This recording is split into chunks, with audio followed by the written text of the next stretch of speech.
Hello विद्यार्थी जानो, स्वागत है आज की हमारी नई क्लास में।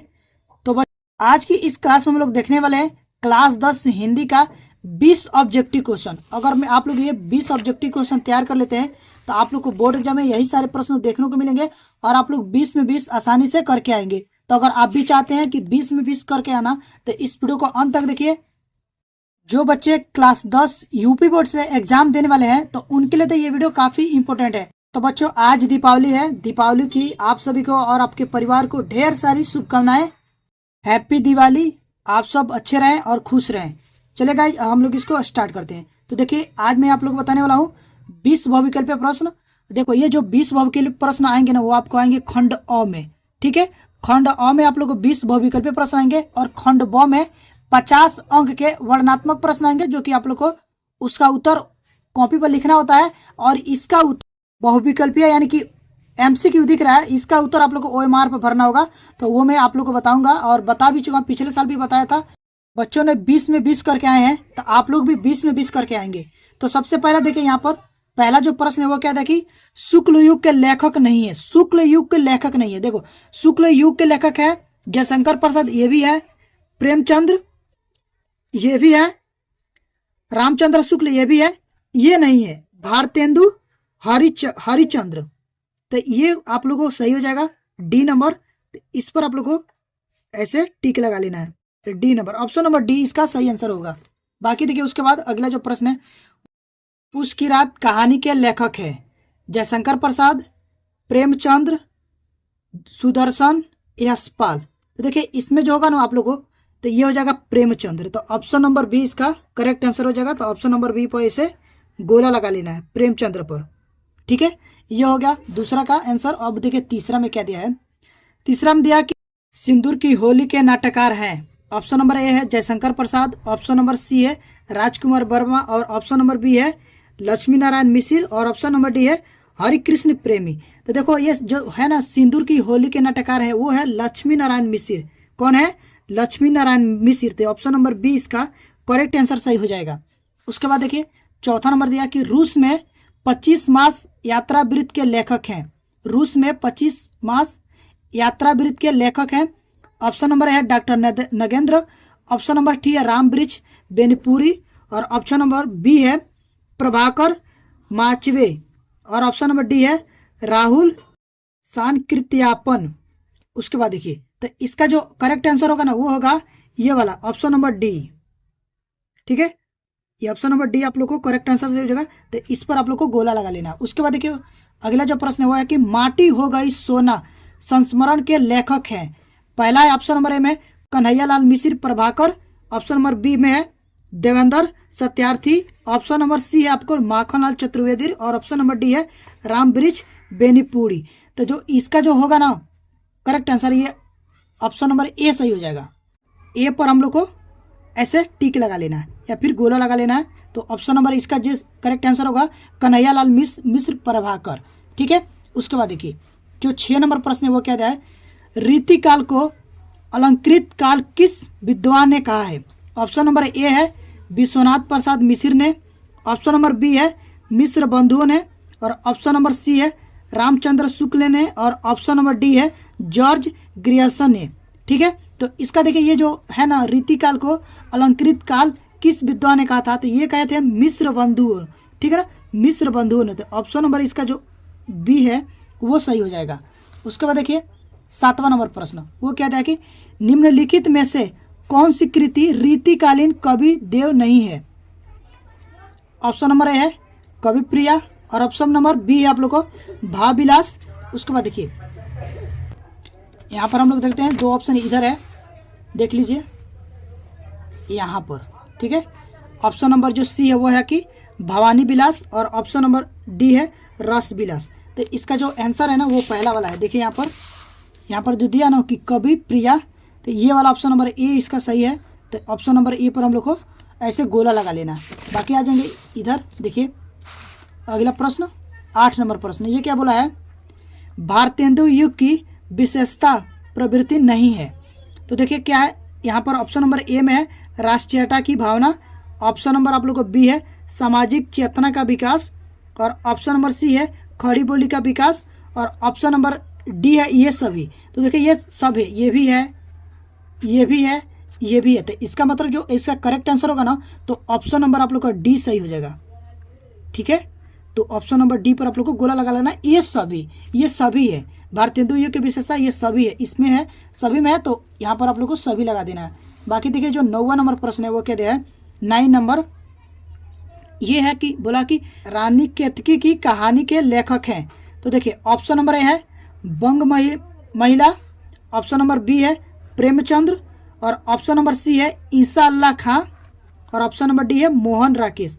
तो देखिए ये जो रानी केतकी की कहानी के जो लेखक है ना वो है ईसा अल्लाह खां। तो ये ऑप्शन नंबर सी इसका जो करेक्ट आंसर हो जाएगा, करेक्ट आंसर। ठीक है, उसके बाद देखिए 10 नंबर जो प्रश्न वो क्या दिया है, निम्नलिखित में से गद्य की एक विधा नहीं है। निम्नलिखित में से गद्य की एक विधा नहीं है।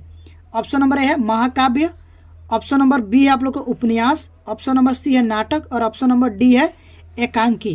तो ये तो नहीं होगा, ये भी नहीं होगा, ये भी नहीं होगा। इसका मतलब क्या हो जाएगा, महाकाव्य। तो ऑप्शन नंबर ए इसका करेक्ट आंसर हो जाएगा महाकाव्य। उसके बाद देखिए दिया कि परीक्षा गुरु उपन्यास के लेखक हैं। परीक्षा गुरु उपन्यास के लेखक हैं। ऑप्शन नंबर ए में है यशपाल, ऑप्शन नंबर बी में है श्रीलाल शुक्ल, ऑप्शन नंबर सी में है डॉक्टर राजेंद्र प्रसाद, और ऑप्शन नंबर डी है लाला श्रीनिवास दास। तो इसका जो देखो ये परीक्षा गुरु उपन्यास के जो लेखक है ना वो है लाला श्रीनिवास दास, लाला श्रीनिवास दास। यहाँ से दास हो जाएगा, ये दाक है ना, यहाँ पर दास हो जाएगा। ठीक है, उसके बाद देखिए अगला जो है वो क्या दिया है, दिया कि उस काल मारे क्रोध के तन कांपने उनका लगा, मानो हवा के वेग से सोता हुआ सागर जगा। इसमें बोला कि उपरोक्त रेखांकित पंक्ति में कौन सा अलंकार है। तो इसमें देखेंगे, देखो क्या यह उपमा अलंकार है, क्या यह रूपक अलंकार है, क्या उत्प्रेक्षा अलंकार है, क्या यह सलेश अलंकार। तो इसमें देखो ये क्या हो जाएगा, इस पंक्ति में जो आप लोग होगा ना वो उत्प्रेक्षा होगा। ऑप्शन नंबर सी इसका करेक्ट आंसर हो जाएगा, उत्प्रेक्षा अलंकार। तो ऑप्शन नंबर सी पर ऐसे गोला लगा लेना। उसके बाद देखिए जो 13 नंबर प्रश्न है वो क्या देखिए, जो सुमिरन सीधी होई गणनायक करीबन बदन करऊ अनुग्रह सोई बुद्धि राशि प्रभु गुण सदन।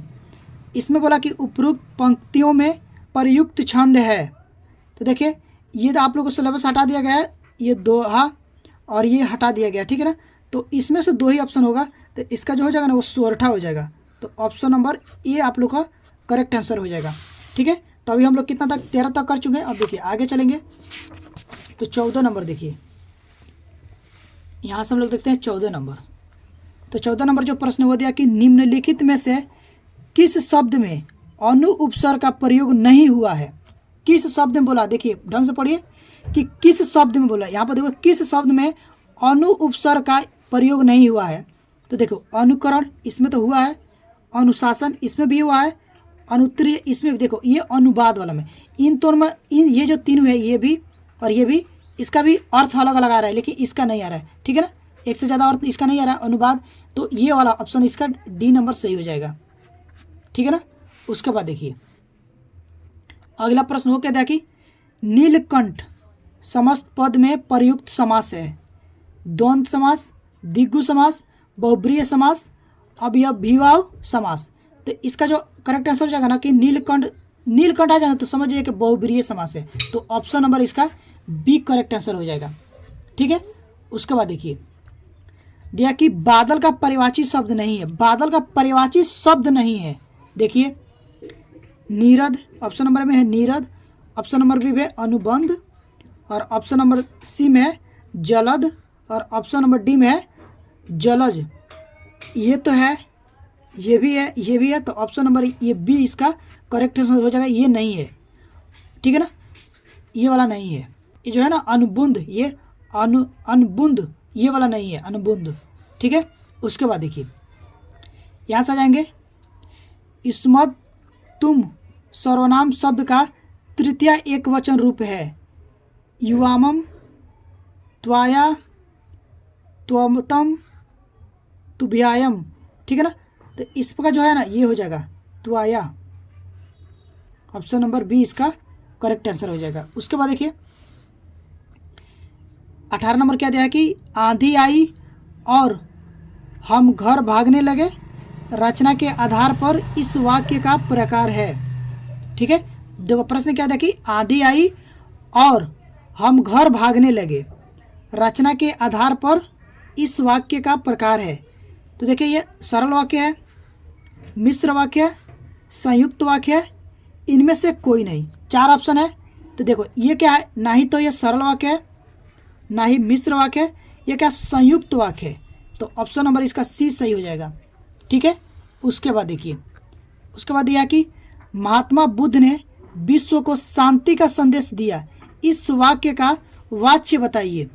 ऑप्शन नंबर ए में है कर्तृवाच्य, कर्मवाच्य, भाववाच्य, इनमें से कोई नहीं। तो देखिए ये हो जाएगा आप लोग का कर्तव्यवाच्य, ऑप्शन नंबर ए सही हो जाएगा। ठीक है, उसके बाद देखिए अगला जो है 20वें नंबर प्रश्न वो दिया कि वह अचानक चला गया, वाक्य में प्रयुक्त अचानक पद का व्याकरणिक परिचय है।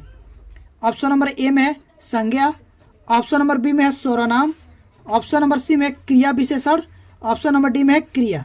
तो देखो ये जो दिया ना कि वह अचानक चला गया, तो इसमें जो होगा ना वो हो गया क्रिया विशेषण। ठीक है ना, तो ऑप्शन नंबर इसका सी जो है वो करेक्ट आंसर सही हो जाएगा, क्रिया विशेषण। ठीक है, तो इस तरह से आप लोग को 20 बहुविकल्प कर लेना है। अगर आप लोग इसको तैयार कर लेते हैं तो एग्जाम में आप लोग को ऐसा ही दिखेगा।